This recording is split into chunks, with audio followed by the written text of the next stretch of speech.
आतंक को पालने वाली सरकारों में हम कोई फर्क नहीं करेंगे। और ये बात फिर से कहा जाना ये बताता है कि आने वाले दिनों में वो मशीनरी जो अपने आप को अलग कर लेती थी, ये कहती हुई तो डीप स्टेट है, ये तो नॉन स्टेट एक्टर्स हैं, ये जो एक लिफाफे में सबको डाला है मेजर गौरव आर्य, इसका इंपॉर्टेंस बताइए। देखिए, इसका इंपॉर्टेंस ये है कि अभी तक पाकिस्तान क्या कहता था, पहली बात तो मना कर दो कि 26/11 का हमें कोई लेना देना ही नहीं है, भारत ने खुद कर लिया। दूसरी बार फिर पाकिस्तान कहता हां हमारे कुछ लोगों ने कराए लेकिन हमारा कोई लेना देना नहीं है, कुछ हैं हमारे भूले भटके लोग, बहके हुए लोग, जैसे कि अजमल कसाब, राइट। अब इशू अब ये हुआ है कि भारत का ये कहना कि भाई हमें कोई फर्क नहीं पड़ता, वो पाकिस्तानी है ना, ठुकेगा। साफ सीधी बात है, तुम्हें पता था नहीं पता था, तुम्हारे स्टेट का लेना था देना था, इससे हमें कोई लेना देना नहीं। और एक और बात बड़ी अहम, अगर भारत के अंदर अटैक होता है, चाहे उसमें पाकिस्तानी डायरेक्टली इन्वॉल्व हो ना हो, अगर यह पता लग गया कि आपने इंडोक्ट्रिनेशन कराए, आपने ट्रेन कराए, आपने फाइनेंस कराए, आपने इक्विप कराए, फिर भी ठोकेंगे पाकिस्तान को। तो यह क्लियर कर दिया। अब पाकिस्तानी सरकार भारत के रिटेलिएशन से सिर्फ यह कह के कि साहब हमें पता नहीं था किसने कर दिया, अब वो चैप्टर खत्म कर दिया। असल में भारत ने ना बहुत सारी एम्बिग्विटीज अब दूर करनी शुरू कर दी जी। जब तथ्य सामने है, जब सच्चाई इतने बड़े बड़े फॉन्ट साइज में लिखी हुई आपके सामने आ रही है, तो उसको नकारा क्यों जाए। ये जरा देखिए वो ग्राफिक्स एक बार फिर से प्ले कीजिए जो हमारी टीम ने बनाया, शानदार काम किया है। क्यों आतंक को पालने वाली ये सरकार है, वो देखिए, वो इबारत जो आपको यहां टीवी में छोटी दिखाई दे रही ना, इतनी बड़ी बड़ी इबारत दुनिया के सामने लिखी हुई। पीके श्रीवास्तव सर, इस इबारत को अब स्वीकार करके जो व्यवहार उनके साथ किया जाना है वो तय कर देना, ये मुझको लगता है बहुत बड़ी उपलब्धि है देश की। ये उपलब्धि नहीं, ये बहुत बड़ा पैराडाइम शिफ्ट है। ये इतना बड़ा शिफ्ट है कि इसको टेक्टोनिक मानिए आप, क्योंकि इसका मतलब यह है कि अब जब वो अटैक करेंगे, हमने उनके 4 हेडक्वार्टर्स थे वहां पर पंजाब में, 5 उनके कैंप्स, ट्रेनिंग कैंप्स, ये कैंप, उसको नष्ट किया, 4 यहां किया। अब हम तुम्हारे जो ये हेडक्वार्टर्स हैं जिहाद के, उसको मारेंगे।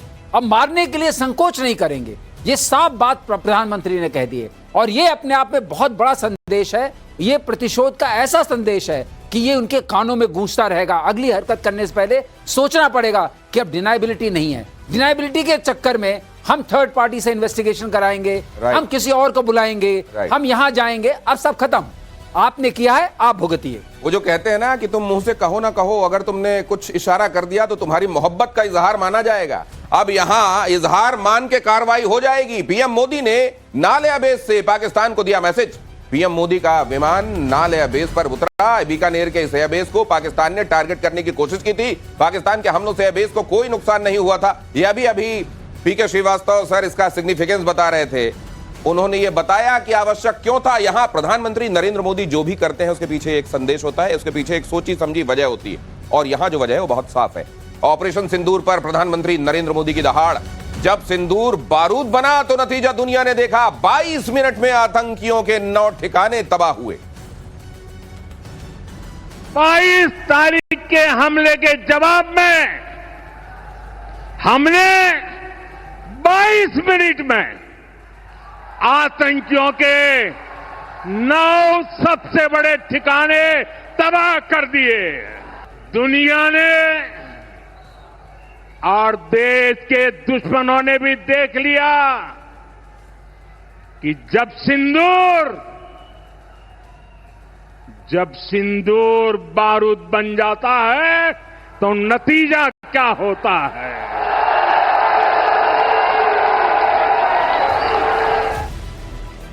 ये किसी आतंकवादी घटना के बाद न सिर्फ उसका प्रतिकार, उसका प्रतिशोध, न्यायपूर्ण प्रतिशोध, और उसके बाद उस बात का हवाला देते हुए उन तमाम जगहों पर जहां पर किसी ना किसी तरह का सिग्निफिकेंस है, वहां प्रधानमंत्री की मौजूदगी बताती है कि अब आतंक की कोई घटना यूं ही नहीं हो जाने दी जाएगी। और उसके बाद जो कार्रवाई पहले हम देखते थे वैसा नहीं होगा। इस बार जो होगा उसकी गूंज, उसका रिवर्बरेशन सुनाई देता रहेगा। ये इस जगह पर मौजूदगी जी, ये तो इस बात को तो हम यहाँ देख लो, सब कुछ सलामत है। तुम्हारे यहाँ तुम तस्वीर भी मॉर्फ कर करके लाते हो, लेकिन ये बताना कि अब ये जो सिंदूर है मेरी रगों में ये गर्म खून की तरह बह रहा है, इसका मतलब क्या है?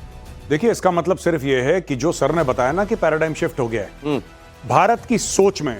ऑपरेशन सिंदूर का सबसे बड़ा जो टेक अवे ये नहीं है कि हमने आतंकी ठिकाने ध्वस्त कर दी और उनकी एयरफील्ड तबाह कर दी, दैट इज नंबर 2। नंबर 1 यह बात है कि पूरे भारत की सोच बदल गई कि पहले तुम हमला करोगे, फिर हम देखेंगे, फिर हम तुमसे अपील करेंगे, फिर हम दलील करेंगे, फिर हम वकील करेंगे। ये सारे के सारे चैप्टर बंद हो गए हैं। अब फैसला भी हम करेंगे, जज भी हम हैं, फांसी की सजा भी हम ही देंगे तुम्हें, और वकील भी हम हैं, सब कुछ हम हैं। हमें और किसी की जरूरत नहीं है, किसी का रेटिफिकेशन, किसी का वैलिडेशन भारत को नहीं चाहिए कि अमेरिका से पूछो, चाइना से पूछो, इससे पूछो।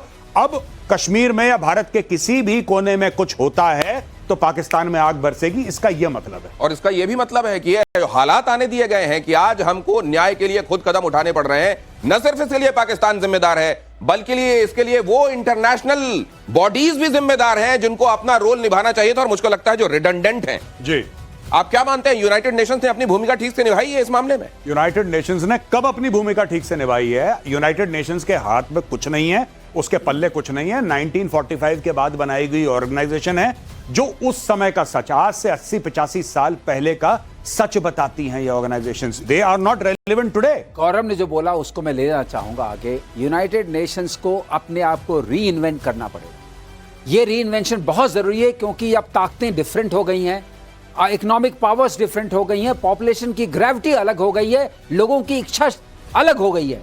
इस तरह से सिंदूर उजाड़ते रहेंगे तो हमें फिर दहाड़ना ही पड़ेगा, और वो घर उजाड़ने पड़ेंगे जिन्होंने सिंदूर उजाड़ने की हिमाकत की है। ये घर उजड़ रहे हैं और उजड़ते रहेंगे जिन्होंने सिंदूर पोंछने की हिमाकत की है। ऑपरेशन सिंदूर की कामयाबी के बाद भारतीय हथियारों का दुनिया भर में डंका बजना लगातार जारी है। प्रतिशोध आपको इस बारे में इन्फॉर्म करता जा रहा है। भारत के हथियारों के निर्यात में ऐतिहासिक उछाल आई है। ऑपरेशन सिंदूर की सफलता से मांग और तेज हो गई है।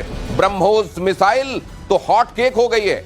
ब्रह्मोस मिसाइल, सर आपने इसमें भी बड़ी भूमिका निभाई है ब्रह्मोस के भी डेवलप होने में, जरा बताइए सर क्यों है इतनी हॉट केक? ब्रह्मोस की सबसे खास बात यह है, एक बताना चाहूंगा मैं। हाँ। ये जो इसका आर्मर है जिसको बोलते हैं, जो पियर्सिंग आर्मर है, ये क्या करता है, अगर 30 फुट की मिट्टी भी ऊपर हो तो घुस के नीचे मारेगा। 30 फीट तक? 3 दो फ्लोर लगभग 3 फ्लोर। और अगर कंक्रीट हो, हार्ड एंड कंक्रीट हो तो 10 फुट तक मारेगा। तो आप समझिए बचोगे कहां? बंकर मुनीर, फील्ड मार्शल, ये उसके फील्ड मार्शल बंकर के अंदर भी नहीं बचेंगे। आपको क्यों लग रहा है कि वो अपना हेडक्वार्टर शिफ्ट कर रहा है? देखिए ना, उसका हेडक्वार्टर एक बिल्डिंग में है। ब्रह्मोस घुस जाएगा, यहां से आपने बटन दबाया, बोला हर हर महादेव, घुस गया अंदर। वो कुछ नहीं कर सकता, उसके एयर डिफेंस सिस्टम उसको पकड़ नहीं पाते, वो डाउन नहीं कर पाते। वो क्यों पहाड़ के अंदर घुस रहा है? वो क्यों कह रहा है कि मरगला हिल्स के अंदर अपना हेडक्वार्टर ले जाऊंगा? कि पहाड़ तो नहीं तोड़ पाएगा ना कम से कम ब्रह्मोस, तो पहाड़ के अंदर बिल खोद के घुस गया वो। ये है चक्कर। किराना भी दिखा दिया है तब भी मरगला, एक तो मरगिल्ला, अरे बड़े मरगिल्ले आदमी हो यार। ये मरगिल्ले टाइप के आदमी को कहा जाता है। वही मरगला। ये नहीं, ये मरगला पहाड़ी जो है वहां जाके आदमी अपने आप को सेफ मान रहा है किराना का हाल देखने के बाद भी। दिनेश, एक बात और है, वो आदमी जो इतना सेल्फिश हो कि सिर्फ अपने को सेव करने की सोचे, अपनी जनता का क्या, अपने आवाम का क्या, अरे सैनिकों का क्या, सैनिकों का क्या? बंकर के अंदर घुसा हुआ था जब सब कुछ हो गया, पूरा तूफान निकल गया, तब बाहर तो मुझे इनके आवाम से कहना चाहिए, ऐसे field marshal, air marshal, water marshal, field marshal, अरे हटाओ इनको, क्या करना है? ये किस काम के? आपकी रक्षा की इन्होंने? की नहीं। अरे आपके यहाँ के मार्शल से अच्छा तो हमारे यहाँ के मार्शल नाम का एक वाहन होता है। बहरहाल भारतीय हथियारों ने तोड़े सारे रिकॉर्ड। आयात के मुकाबले रिकॉर्ड स्तर पर निर्यात। भारतीय हथियारों का निर्यात 34%